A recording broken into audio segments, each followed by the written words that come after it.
Hello friends, आपल्या सर्वांची आवडती मालिका लपंडाव या मालिकेच्या आजच्या गुरुवार 23 एप्रिलच्या एपिसोडमध्ये एकानंतर एक जबरदस्त ट्विस्ट आले आहेत. फ्रेंड्स, आजच्या एपिसोडमध्ये असं काहीतरी घडलंय ज्याचा आपण विचारच केला नव्हता. मग नेमकं घडलंय तरी काय? तर फ्रेंड्स, कान्हा म्हणजेच कबीर किर्लोस्करची आई अपर्णा किर्लोस्कर ही ठणठणीत बरी झाली आहे, पूर्ण बरी झाली आहे. आजपर्यंत आपण तिला पाहिलं होतं की ती नेहमी काहीतरी विचारात गुंग असायची. तिच्या हातामध्ये कान्हाच्या लहानपणीची बासरी असायची. या बासरीकडे एकटक पाहत बसायची आणि ती मोठ्या झालेल्या कान्हाला सुद्धा ओळखत नव्हती. कोणाशी काही बोलत नव्हती. काही झालं तर अचानक घाबरायची. लाल रंग पाहिला तर रक्त रक्त म्हणून घाबरायची, ओरडायची. पण ती अपर्णा आता ठणठणीत बरी झाली आहे. तिने चक्क स्वयंपाक बनवलाय, स्वतःच्या हाताने राजलक्ष्मीला खाऊ घातलंय, स्वतःसुद्धा आईस्क्रीम खातीये आणि हे सगळं झालंय सखीमुळे. मग आता अपर्णा बरी झाल्यानंतर या मालिकेत काय मोठा धमाका होणार? सरकारची नक्कीच ती काहीतरी मोठी चूक सगळ्यांसमोर आणू शकते. सरकार ही खरी तेजस्विनी नाहीये हे सिद्ध करू शकते. मग हे सगळं घडलं तरी कसं हे जाणून घेण्यासाठी हा व्हिडिओ शेवटपर्यंत नक्की पहा. फ्रेंड्स, आजच्या एपिसोडच्या सुरुवातीलाच किरण कान्हाला भेटायला आलेला असतो आणि तो कान्हाला झालेला सगळा प्रकार सांगतो की आज मला आणि जान्हवीला काही गुंडांनी किडनॅप केलं होतं. हे ऐकून कान्हाला जबर धक्काच बसतो. कान्हा विचारतो हे सगळं कसं घडलं? आणि मग किरण त्याला झालेला सगळा प्रकार सांगतो की जेव्हा तो सकाळी कान्हाशी फोनवर बोलत होता तेव्हा अचानक काही गुंड आले. त्याच्या चेहऱ्यावर काळा कपडा टाकला, त्याला गाडीत डांबलं आणि आपल्या अड्ड्यावर घेऊन गेले. तेथे एक माणूस होता. ज्या माणसाने त्याला विचारलं की राजलक्ष्मी किर्लोस्कर नंतर त्यांचा उत्तराधिकारी कोण आहे? हे ऐकून कान्हाला जबर धक्काच बसतो. किरण पुढे सांगतो तेथे फक्त मी नव्हतो, कारण त्यांना माहीत होतं मी माझं तोंड उघडणार नाही. त्यामुळे त्यांनी चक्क जान्हवीला सुद्धा किडनॅप केलं होतं आणि मग त्यांनी ड्रिलिंग मशीनने जान्हवीला मारण्याचा प्रयत्न केला. मला तिच्या जीवाची धमकी दिली आणि मग मी शेवटी जान्हवीला वाचवण्यासाठी राजलक्ष्मी किर्लोस्करचा उत्तराधिकारी कबीर किर्लोस्कर आहे हे त्यांना सांगितलं. कान्हाला जबर धक्का बसतो.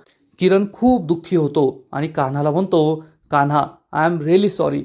खरंच मला माफ कर. माझी मोठी चूक झाली. मला माहिती आहे मी असं त्यांना नव्हतं सांगायला पाहिजे, पण मी माझ्या जीवाची पर्वा नसती केली. माझा जीव जरी गेला असताना तरी मी त्यांना तुझं नाव नसतं सांगितलं. पण शेवटी माझं जान्हवीवर प्रेम आहे आणि जान्हवीचा जीव वाचवण्यासाठी मला तुझं सत्य त्यांना सांगावंच लागलं. किरण खूप दुःखी झालेला असतो. त्याला अपराध्यासारखं वाटत असतं. तर कान्हा म्हणतो, अरे वेडा आहेस का तू? तू जान्हवीचा जीव वाचवण्यासाठी हे सगळं केलं आणि मी काय तुझ्यावर चिडणार आहे का? आणि तू फक्त माझं नाव सांगितलंय ना, घाबरू नको, त्याचा काही फरक पडणार नाही. तर किरण म्हणतो, कान्हा, मला तुला अजून एक गोष्ट सांगायची आहे. कान्हा विचारतो, काय? किरण त्याला सांगतो, काही दिवसांपूर्वी मला आपल्या ऑफिसमध्ये काम करणाऱ्या राजेश मामांनी सुद्धा हाच प्रश्न विचारला होता की राजलक्ष्मी मॅडम नंतर त्यांचा उत्तराधिकारी कोण आहे? मी तेव्हा त्यांना सांगितलं होतं आहे कुणीतरी, तुम्ही काळजी करू नका. आणि मग त्यानंतर हे घडणं, याचा अर्थ हे सगळं कुणीतरी घडवून आणतंय. कान्हा सुद्धा विचार करतो हे कुणी केलं असेल. किरण त्याला सांगतो, तुला माहिती आहे का, मग मी राजेश मामांना गाठलं, त्यांना याबद्दल विचारलं तर त्यांनी मला सांगितलं हा प्रश्न त्यांच्या मनात आला नव्हता, तर हा प्रश्न त्या सचिनच्या मनात आला होता आणि सचिनने राजेश मामांना सांगितलं होतं की तुम्ही किरण सरांना हे विचारा. कान्हा विचारतो, किरण, पण हा सचिन कोण आहे? तर किरण सांगतो, तोच सचिन ज्या सचिनला सरकारने आपल्या कंपनीतून हाकलून लावलं होतं आणि तुला त्याचा भलताच पुळका आला होता. तू त्याला म्हणाला की आपल्या कंपनीमध्ये जॉब लावून दे आणि मग आपण त्याला अपर्णा एंटरप्राइजेसमध्ये नोकरी दिली होती. कान्हा, मी तुला आधीच सांगितलं होतं तो सचिन विश्वास ठेवण्याच्या लायकीचा नाहीये, चुकीचा माणूस येतो. पण तू माझं ऐकलं नाही आणि आज त्यानेच आपला घात केला. कान्हाला खूप राग येतो. कान्हा म्हणतो, जाऊ दे, तेव्हा माझ्याकडून चूक झाली, पण आता त्या सचिनला सोडायचं नाही. चल आता आपण त्याला पकडूया, मग सगळं सत्य आपोआपच समोर येईल. तर किरण सांगतो, अरे त्याला काय पकडणार आपण? आज दुपारीच त्याने नोकरी सोडली आणि कुठे गायब झालाय काय माहीत. आता काय तो आपल्या हाती लागत नाही. कान्हाला मोठा धक्काच बसतो. कान्हा म्हणतो, जाऊ दे किरण, तो नाही हाती लागला तर नाही लागला, पण एक गोष्ट तुला कळते का, हे सगळं सरकारचं तटकारस्थान आहे. सरकार जिवंत आहे हे तर आपल्याला कळलंय, पण हे जे काही तुझ्याबरोबर झालं ना, हे सगळं सरकार कुठेतरी बसून ऑपरेट करतीये, कारण सरकारला माझा भूतकाळ जाणून घ्यायचा आहे की मी नेमका आहे तरी कोण. आणि आता तिला माझं नाव कळलंय. किरण खूप घाबरतो आणि म्हणतो, हे तर खूप डेंजरस आहे, आणि जर सरकारला कळलं की तूच कबीर किर्लोस्कर आहे तर काय होईल. कान्हा म्हणतो, नाही, त्या गोष्टीला एवढं घाबरण्याची गरज नाहीये. मी कबीर किर्लोस्कर आहे ही गोष्ट सगळ्यांना समजली तरी त्याचा जास्त फरक पडत नाही, पण सरकार कुठे हे आपल्याला शोधून काढावं लागेल.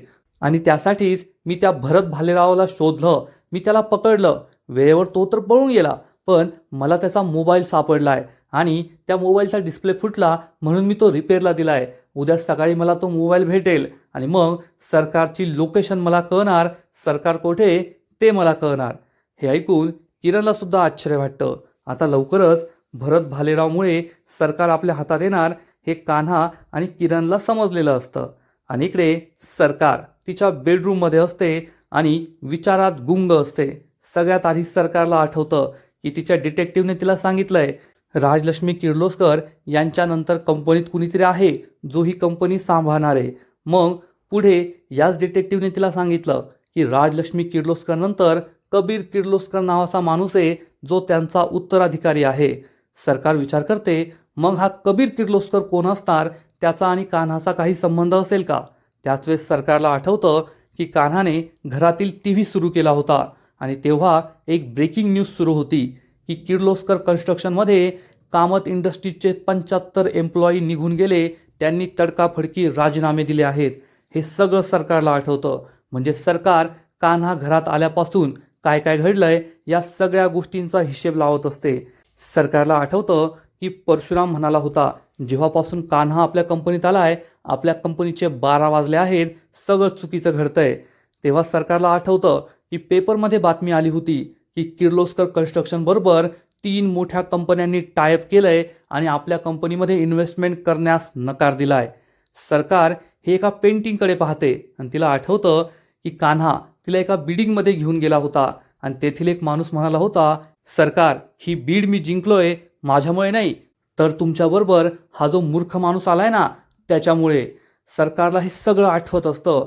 सरकारला कळतच नाही की ह्या कान्हाचं नेमकं चाललंय तरी काय आणि हा कबीर किर्लोस्कर कोण आहे. कबीर किर्लोस्कर आणि कान्हाचा संबंध आहे की नाही, हे दोघे एकमेकांना ओळखत असतील का, कबीर किर्लोस्करनेच कान्हाला माझ्या आयुष्यात पाठवलं असेल का, या सगळ्याचा विचार सरकार करत असते.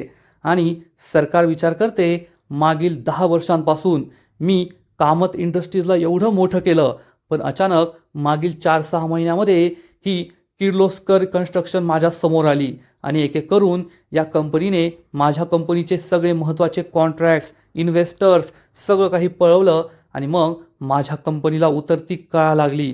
या सगळ्याला जबाबदार कोण आहे. आणि ही किर्लोस्कर कन्स्ट्रक्शन काय काल परवा जन्माला आलेली कंपनी नाही आहे, ही खूप जुनी कंपनी आहे. पण आजपर्यंत त्यांनी मला कधीच त्रास दिला नाही, पण अचानक त्यांनी माझ्या कंपनीवर हल्ले वाढवले, माझे 70 एम्प्लॉईज पळवले, माझे कॉन्ट्रॅक्ट्स पळवले, माझ्या कंपनीमध्ये आणखीन त्रास होईल अशा गोष्टी केल्या. हे सगळं अचानक कसं घडतंय, या सगळ्यामागे कोण असणार. नाही नाही नाही, मला हे सगळं शोधून काढावंच लागेल.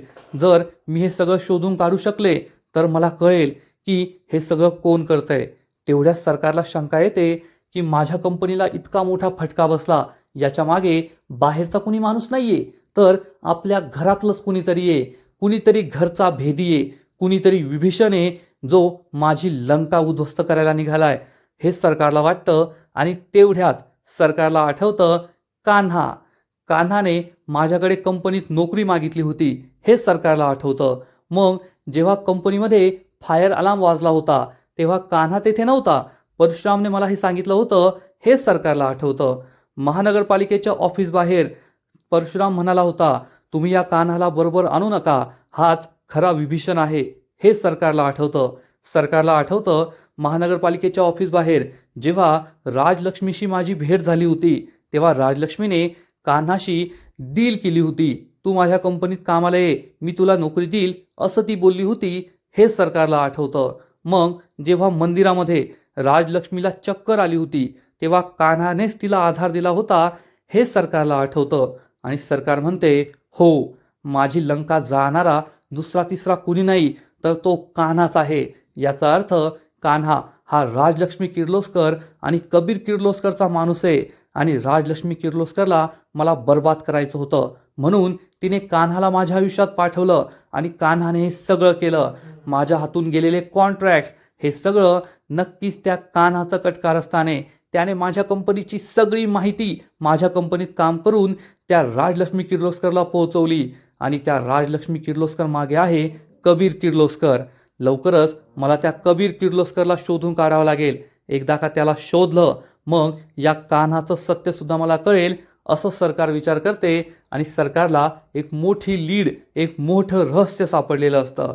आणि आता सगळ्यात मोठा खुलासा तो म्हणजे कबीर किर्लोस्करच्या घरी आपण पोहोचतो आणि राजलक्ष्मी ही डायनिंग टेबलवर जेवायला बसलेली असते आणि नोकरानी नाही तर चक्क कान्हा म्हणजेच कबीरची आई अपर्णा तिच्यासाठी जेवणाचं ताट घेऊन येते.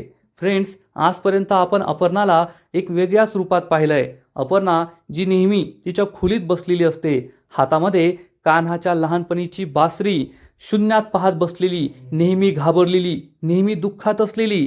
पण आज अपर्णाचा स्वॅगच वेगळा असतो. अपर्णा एकदम नॉर्मल झालेली असते. ती चक्क राजलक्ष्मीसमोर जेवणाचं ताट आणून देते. राजलक्ष्मीला वाटतं ही मोलकरीणच आली आहे. ती अपर्णाकडे पाहते आणि अपर्णाने चक्क तिला जेवणाचं ताट आणून दिलंय. अपर्णाच्या चेहऱ्यावर स्माईल आहे आणि अपर्णा म्हणते, आई जेवण करून घ्या. अपर्णा चक्क बोलतीये, कारण आजपर्यंत आपण अपर्णाला फक्त रक्तो रक्तो कान्हा कान्हा एवढंच बोलताना ऐकलंय, पण ती आता 100% बरी झालेली असते. अचानक हा चमत्कार कसा झाला देव जाणे. आणि हा चमत्कार राजलक्ष्मीला सुद्धा माहीत नसतो. राजलक्ष्मी विचारते, अपर्णा तू आज माझ्यासाठी जेवणाचं ताट घेऊन आली आहेस? अपर्णा म्हणते, हो आई. आणि मोलकरीण सांगते, राजलक्ष्मी मॅडम त्यांनी फक्त जेवणाचं ताट नाही आणलंय, तर हे जेवण सुद्धा त्यांनीच बनवलंय. ही भाजी, ही भाकरी सगळं मॅडमनेच बनवलंय. हे ऐकून राजलक्ष्मीला आश्चर्याचा धक्काच बसतो. राजलक्ष्मी विचारते, अपर्णा ही खरं सांगते का? हे सगळं तू बनवलंय का? तर अपर्णा सांगते, हो आई, आज मला खूप छान वाटत होतं ना, म्हणून मी तुमच्या आवडीचा स्वयंपाक बनवलाय. राजलक्ष्मीला खूप आनंद झालेला असतो. राजलक्ष्मी म्हणते, माझा तर विश्वासच बसत नाहीये. आज तब्बल 10 वर्षानंतर तू चक्क माझ्यासाठी काहीतरी जेवायला बनवलं आणि किती छान वाटतेस तू. नॉर्मल दिसतीयेस, तुला टेन्शन नाहीये, चेहऱ्यावर हसू आहे. हा बदल कसा घडला? कान्हा तुला त्या डॉक्टरांकडे घेऊन गेला होता, त्या डॉक्टरांचा फरक पडलेला दिसतोय. अपर्णा सांगते, हो आई, डॉक्टरांचा फरक तर पडलाय, पण कधीकधी डॉक्टर किंवा औषध गोळ्यांपेक्षा एखाद्या व्यक्तीचा फरक पडतो. त्या व्यक्तीची साथ महत्त्वाची असते. आणि अपर्णाला आठवतं की जेव्हा कबीर तिला हॉस्पिटलमध्ये घेऊन गेला होता, त्याच वेळेस सखी तेथे होती आणि सखीने जेव्हा अपर्णा घाबरली होती तिला कसं शांत केलं होतं, तिला मिठी मारली होती. हे सगळं अपर्णाला आठवतं. राजलक्ष्मी हे पाहत असते की अपर्णा कसला तरी विचार करतेय. राजलक्ष्मी विचारते, कोणाबद्दल बोलतेस तू? पण अपर्णा तिला सखीबद्दल काही सांगत नाही आणि म्हणते, जाऊ द्या आई, आता मला बरं वाटतंय ना, चला तुम्ही आता ही भाजीपोळी खाऊन पहा बरं, तुम्हाला आवडतीये का? आज मी तुम्हाला स्वतःच्या हाताने भरवणार. राजलक्ष्मी खूप इमोशनल होते आणि अपर्णा तिला स्वतःच्या हाताने बनवलेलं भरवते. राजलक्ष्मीला खूप आनंद होतो. तिच्या डोळ्यात चक्क पाणीच येतं. अपर्णासुद्धा खुश असते. राजलक्ष्मी तिचा हात हातात घेते आणि म्हणते, खूप छान झालंय. खरंच या दोघीही एकमेकांकडे प्रेमाने पाहत असतात. आज राजलक्ष्मीसाठी खूप आनंदाचा दिवस असतो. तब्बल 10 वर्षानंतर अपर्णा नॉर्मल झाली आहे आणि हा चमत्कार पाहून अपर्णाला आकाश ठेंगणं झालेलं असतं. खूप आनंद झालेला असतो. आणि इकडे सखीच्या घरी सुद्धा सगळे मस्त जेवायला बसलेले असतात. आपला कान्हा कुटुंब प्रमुखाच्या खुर्चीवर बसलेला असतो आणि घरातील सगळे सुद्धा जेवण करत असतात. सखी कान्हाला विचारते, कान्हा आज दुपारी तू घरी नव्हतास? कान्हा म्हणतो, हो, एका महत्त्वाच्या कामासाठी बाहेर गेलो होतो. आणि कान्हा ही प्लेट बाजूला करतो तर त्याला दिसतं की आंबा आहे त्याच्या प्लेटमध्ये. कान्हा म्हणतो, अरे वा, सीझनचा पहिला आंबा. सखी त्याला विचारते, तुला आंबा खूप आवडतो ना? कान्हा म्हणतो, हो मग, आंबा तर आवडतोच आणि सगळ्यांना आवडतो. सखी म्हणते, मग टेस्ट करून पहा, कसा आहे आंबा? कान्हा सखीला विचारतो, तुम्ही खाल्लात ना? तर गौतम सांगतो, अरे कान्हा, आम्ही सगळ्यांनी दुपारीच खाल्ला. सखीसुद्धा होती, पण जोपर्यंत माझा कान्हा खाणार नाही तोपर्यंत मी सुद्धा खाणार नाही, म्हणून सखीने काही आंबा खाल्ला नाही आमच्याबरोबर. हे ऐकून सगळेजण हसू लागतात. तर कान्हा सखीकडे आश्चर्याने पाहतो. हे दोघेही एकमेकांकडे खूप प्रेमाने पाहतात. सखी त्याला नजरेनेच सांगते, तू नाही खाणार तर मी तरी कसं खाणार. कान्हा म्हणतो, अरे वा, मी नाही खाल्ला म्हणून तुम्ही सुद्धा नाही खाल्ला का. सखी म्हणते, हो मग तुझ्याशिवाय मी कसं खाणार आहे. आणि मग कान्हा म्हणतो, चला आता आपण दोघे जोडीने एक आंबा खाऊया. कान्हा आणि सखी आंब्याची एक एक फोड घेतात आणि दोघे चक्क चिअर्स करतात. गौतम म्हणतो, थांबा थांबा, या मुवमेंटचा एक फोटो तर व्हायलाच हवा. आणि कान्हा आणि सखी पोज देतात. गौतम त्यांचा फोटो क्लिक करतो, चक्क आंबा चिअर्स करताना. त्यामुळे सगळेच खुश असतात. कान्हा आणि सखी सीझनचा पहिला आंबा खातात आणि आंबा खरंच भारी असतो. या दोघांना हा आंबा खूप आवडतो. दोघे कॉम्पिटिशनच सुरू करतात. सखी म्हणते, किती भारी आंबा आहे, एक नंबर. कान्हाला सुद्धा हा आंबा खूप आवडलेला असतो आणि त्यांचा हा आनंद पाहून गौतम, उर्मिला, मीनाक्षी, परशुराम सगळे खुश असतात. आजकाल कामतांच्या घरी आनंदाचं उधाण आलंय एवढं मात्र नक्की. आणि तेवढ्यात सरकार तेथे येते. आता जाणून बुजून ही सरकारच दुसऱ्यांचा आनंद पाहून तिला काही आनंद होत नाही, तिचा जळफळाट होतो. आणि सरकार ही कान्हाकडे रागारागाने पाहत असते. कारण आत्ता सरकारने विचार केलाय की माझ्या बरबारीचं एकमेव कारण म्हणजे हा कान्हा. तेवढ्यात सखी पाहते की आई आली. ती म्हणते, आई ये ना, बस. कान्हा हा कुटुंब प्रमुखाच्या खुर्चीवर बसलेला असतो. त्यामुळे सरकार ही उर्मिलाजवळ जाऊन बसते. उर्मिला म्हणते, बसा ना वहिनी. आणि सरकार तिच्याजवळ बसते आणि कान्हाकडे रागारागाने पाहत असते. सरकार ही लगेचच सगळ्यांसमोर विषय काढते, आज किती छान वाटतंय ना, आपलं संपूर्ण कुटुंब एकत्र बसून जेवण करतंय.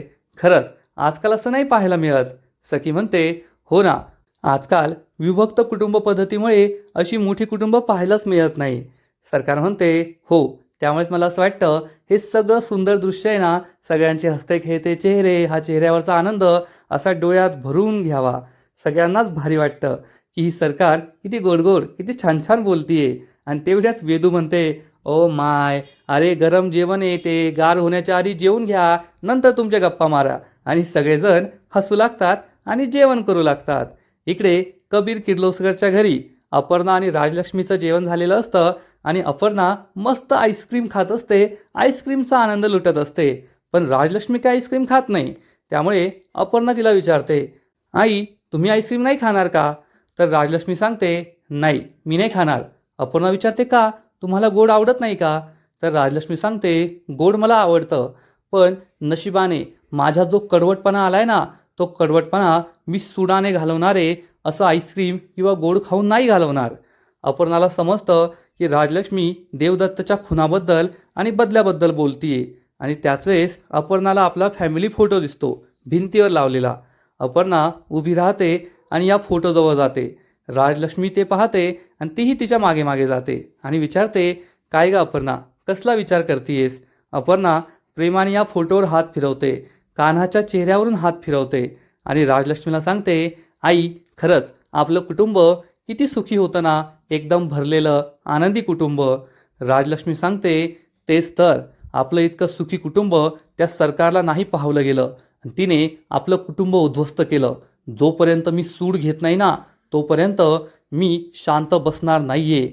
माझ्यामध्ये जी आग लागली ना, ती त्या सरकारच्या चितेबरोबरच विझणार. पण अपर्णाला हे पटत नाही आणि अपर्णा राजलक्ष्मीला म्हणते, आई आपण बदला घेणारे कोण आहोत, आपण सूड घेणारे कोण आहोत. तो वरचा आहे ना, तो सगळा बदला घेतो, तो सगळा न्याय करतो. त्यामुळे आपण फक्त एकमेकांवर प्रेम करायचं आणि आपण या सगळ्यांचा विचार नाही करायचा. राजलक्ष्मी विचारते, असं कसं, देव हा फक्त आपला मार्ग दाखवतो, कर्म तर आपल्यालाच करावे लागतात ना.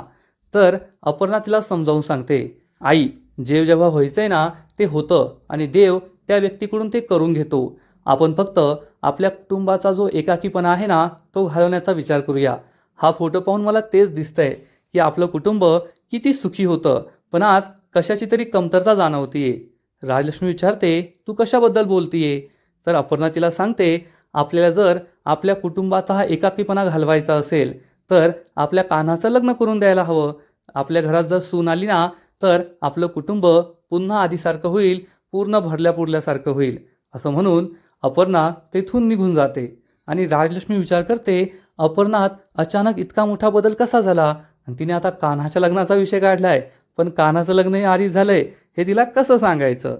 इकडे सरकारच्या घरी सगळ्यांची जेवणं सुरू असतात आणि सरकारचा एक प्लॅन असतो. सरकारला कान्हासमोर राजलक्ष्मी किर्लोस्करचा विषय काढायचा असतो आणि त्याची रिॲक्शन पाहायची असते.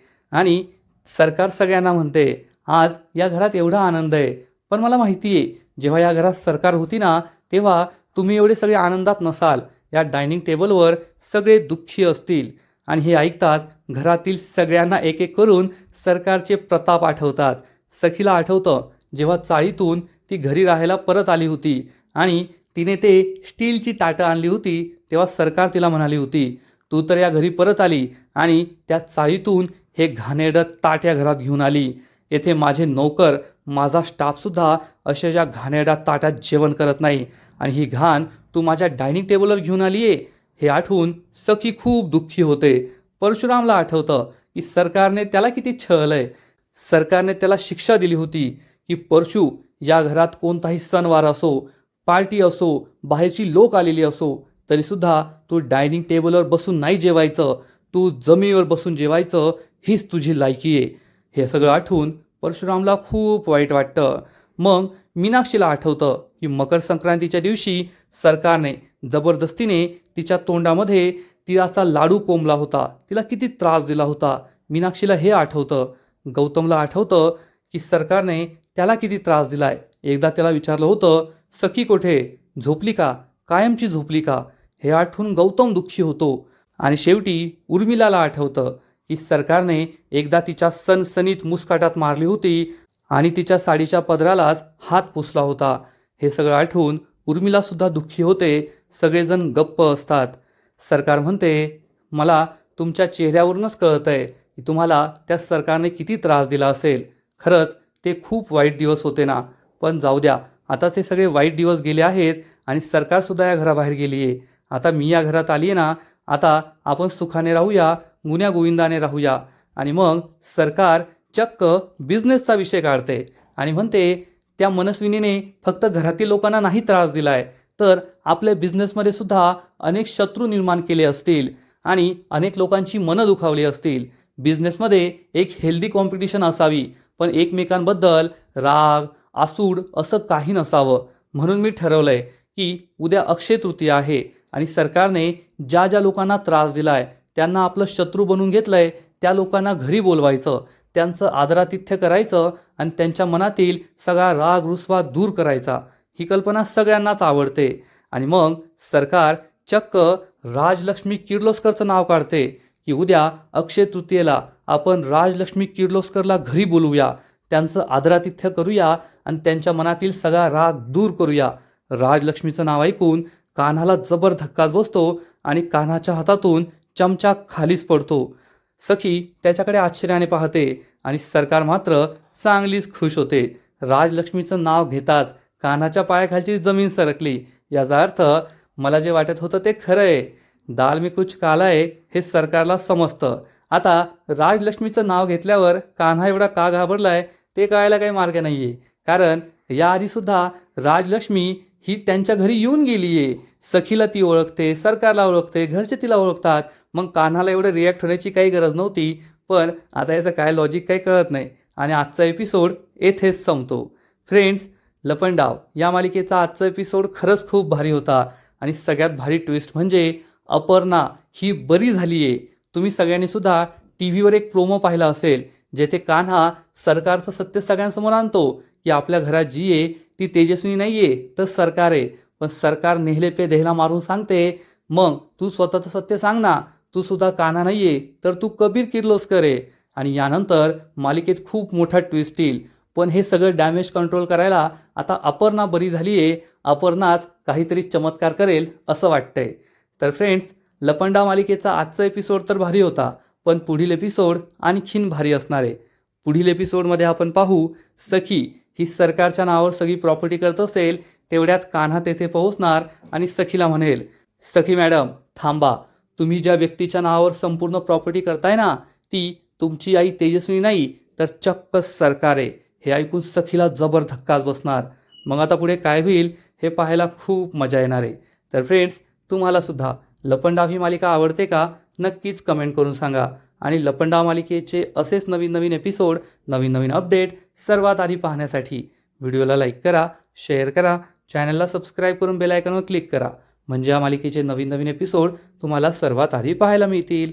खूप खूप खूप धन्यवाद.